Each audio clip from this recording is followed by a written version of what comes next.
नहीं नहीं नहीं नहीं, नरेंद्र मोदी जी पूरा हिंदू समाज नहीं है, बीजेपी पूरा हिंदू समाज नहीं है, आरएसएस पूरा हिंदू समाज नहीं है।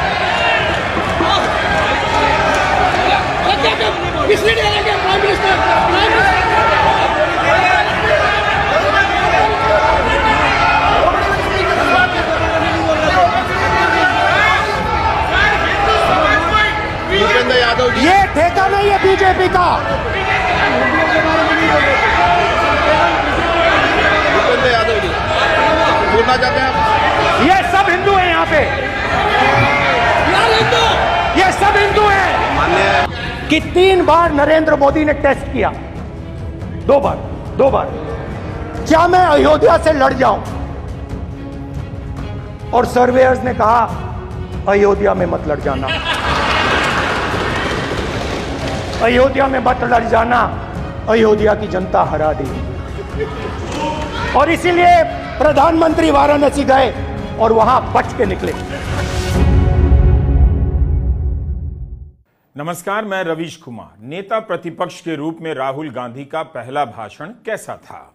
इस सवाल का जवाब आप खुद भी हासिल करें, उनका वीडियो देखें, क्योंकि आज का भाषण ऐसा था कि आप केवल राहुल गांधी का मूल्यांकन नहीं कर सकते, सरकार का भी करना होगा और स्पीकर का भी। 10 साल में आज पहली बार देखने को मिला कि जब नेता प्रतिपक्ष बोलने के लिए उठे तब कैसे पूरी सरकार बार बार उठती रही। जब तक राहुल गांधी खड़े रहे, सरकार की तरफ से भी कोई ना कोई खड़ा होता रहा। आज राहुल गांधी अकेले अपने पांव पर खड़े नहीं थे, उन्हें रोकने के लिए उनके हमलों से परेशान सरकार भी अपने पांव पर खड़ी रही। राहुल को सत्यापन के नाम से डराया गया, मगर राहुल डरे नहीं, बल्कि आज का उनका भाषण डर के ही खिलाफ था। राहुल ने जिस तरह से डर और धर्म को परिभाषित किया, उस पर बात तो होगी ही, लेकिन आज सदन में उन्होंने बीजेपी और मोदी सरकार को उनकी पिच पर आकर खेलने के लिए मजबूर कर दिया। जिन मुद्दों पर बीजेपी चुप रहा करती थी, उन मुद्दों पर उसे बोलना पड़ा। अगर राहुल गांधी के भाषण का मूल्यांकन करना है तो सत्ता पक्ष की तरफ से आती आवाजों को देखिए, आपको पता चलेगा कि उनका भाषण कैसा था। इतने सारे नियमों का उल्लेख किया गया सरकार की तरफ से। अमित शाह से लेकर अन्य सांसद स्पीकर को उनके ही नियमों की याद दिलाते रहे और स्पीकर से अपने लिए संरक्षण मांगते रहे। ऐसा कभी नहीं हुआ और ये आज ही हुआ है, 1 जुलाई के दिन, जब राहुल गांधी के हमलों से सत्ता पक्ष के दिग्गज सदन में स्पीकर से संरक्षण मांगने लगे। सरकार नियमों से राहुल गांधी को घेरने की कोशिश करती रही, लेकिन राहुल नेता प्रतिपक्ष के नियमों से उन्हें घेरते रहे। जब तक आप सत्ता पक्ष की प्रतिक्रिया को नहीं देखेंगे, आप समझ ही नहीं पाएंगे कि आज राहुल गांधी का भाषण कैसा था। प्रधानमंत्री ने तो गंभीरता से कहा कि वे नेता प्रतिपक्ष की बातों को गंभीरता से लेते हैं, लेकिन उसमें कितनी गंभीरता थी, आपको उनकी बेंच की तरफ से आती आवाजों से अंदाजा हो जाएगा। नेता प्रतिपक्ष से उम्मीद की जाती है कि जब वह बोले तो सरकार को परेशान कर दे। यही हुआ। सरकार के मंत्री और बीजेपी के सांसद नियमों की किताब में अपना सहारा ढूंढने लगे।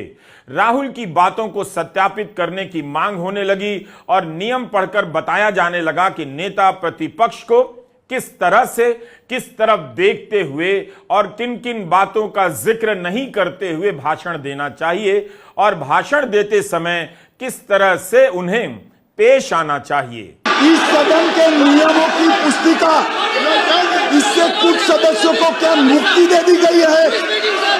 आपके गाइडेंस के बाद भी बार बार तस्वीर बताना, पूरे बीजेपी को हिंसा कर रही है ऐसे कहना, नियमों के ऊपर जाकर उनको रियायत दे रहे हो। मान्यवर, हमें संरक्षित करिए, ऐसे नहीं चलता। 56 की तरफ आकृष्ट करना चाहता हूं।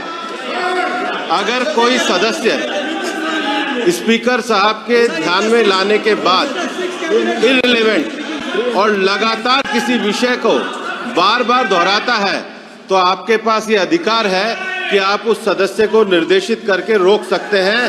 आप अपने अधिकार का प्रयोग करिए। ये संविधान की बात कर रहे हैं सर, और इसी संविधान का आर्टिकल 25 कहता है कि किसी भी धर्म के ऊपर कोई भी व्यक्ति किसी को हिंसावादी करार नहीं दे सकता है। मैं समझ रहा हूं कि विपक्ष के नेता नाते पहली बार बोल रहे हैं, मगर नियमों के पुस्तक के बाहर वो नहीं जा सकते।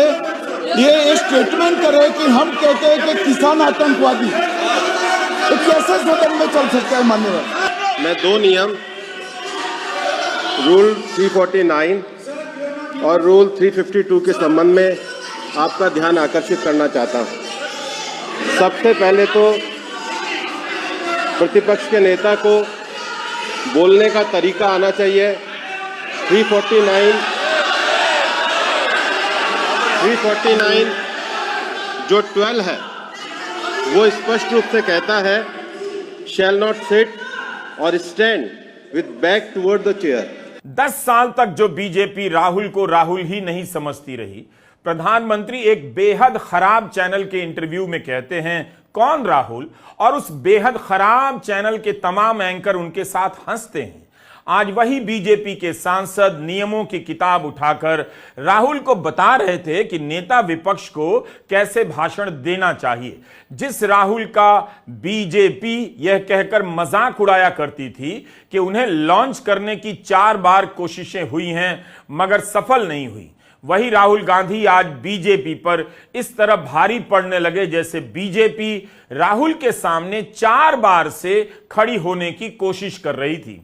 आज के भाषण की सबसे अच्छी बात यह रही कि 10 साल से जिस लोकसभा में एक तरफा माहौल बना रहा, केवल मोदी मोदी हो रहा था, आज राहुल राहुल भी होने लगा।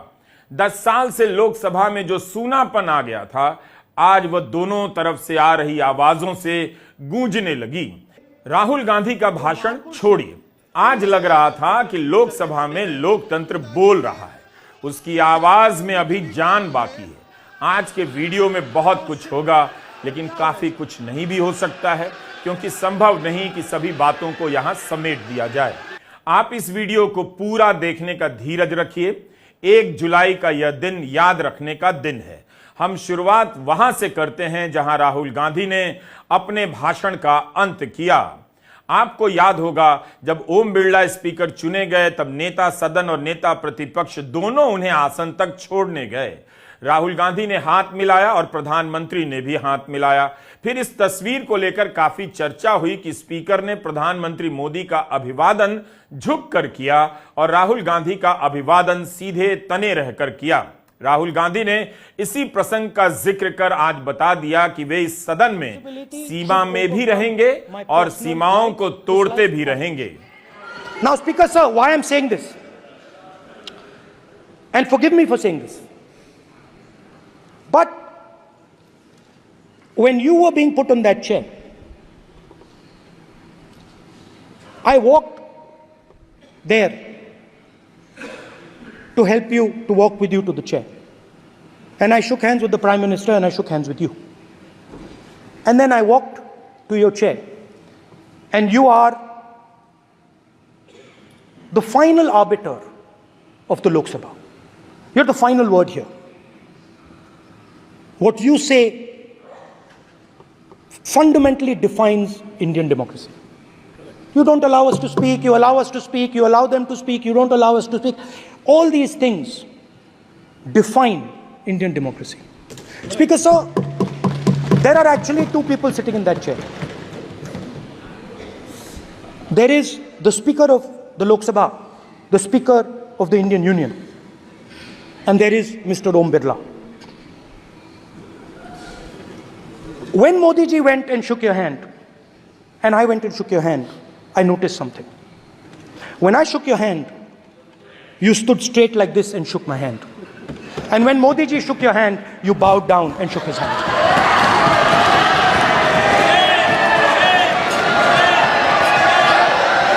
ये आसन के सामने आरोप है, ये चेयर के सामने आरोप कर रहे हैं माननीय।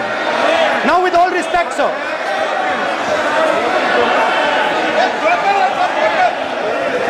such a प्लीज बैठिए, नो प्लीज बैठिए प्लीज। प्लीज बैठिए, प्लीज बैठिए। एक मिनट प्लीज, एक minute please, please please, okay please, no. माननीय प्रतिपक्ष के नेता, एक मिनट प्लीज। माननीय please please please, no no. प्रतिपक्ष के माननीय नेता, माननीय प्रधानमंत्री सदन के नेता हैं और मुझे मेरी संस्कृति संस्कार ये कहते हैं, व्यक्तिगत जीवन में भी, सार्वजनिक जीवन में भी और इस आसन पर भी, जो हमसे बड़े हैं उनको झुककर नमस्कार करो। मुझे यही सिखाया है और बराबर वालों से बराबर का व्यवहार करो, यही मुझे सिखाया है। और इसीलिए